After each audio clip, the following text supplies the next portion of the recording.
Srediti racionalni algebarski izraz znači dovesti ga na oblik p kroz q, gde su polinomi p i q uzajamno prosti. Pri tome znamo da svaki polinom q ne sme biti jednak nula polinomu, jer smo naučili još u ranijim razredima da deljenje nulom ne postoji. Ovo ćemo najlakše shvatiti preko primjera. U ovom zadatku potrebno je da skratimo razlomke i da zapišemo uslove pod kojima dobijene jednakosti važe. Krenimo najpre od primjera pod a. Znamo da ako su polinomi međusobno jednaki, između njih je uvek operacija množenja, njih možemo skratiti. Odnosno, b na kvadrat i b na kvadrat možemo skratiti, jer kad se b na kvadrat podeli sa b na kvadrat dobije se broj 1.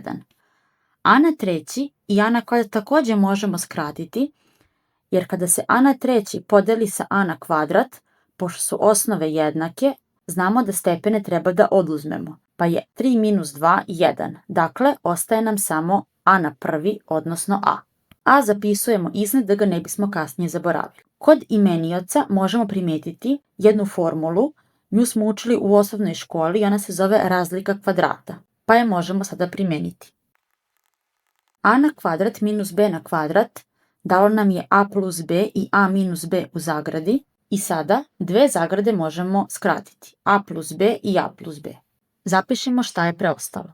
Ovo je kraj sređivanja našeg izraza, jer a i a minus b nikako ne možemo skratiti niti nešto izvući, jer između a i b znak minus. Proverimo sada za koje uslove važi dobijena jednakost.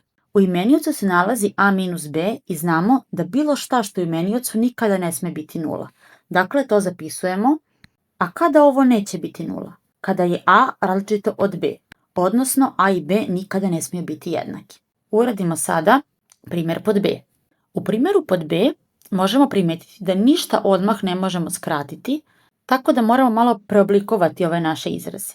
U prvoj zagradi a na kvadrat minus ab možemo primetiti da ispred zagrade možemo izvući a kao zajedničko. Ostaje nam a minus b. Ovo smo takođe učili u osnovnoj školi, izvlačenje članova ispred zagrade. To isto uradimo i za drugu zagradu. Izvucimo b. Isti postupak primenjujemo na imenioce.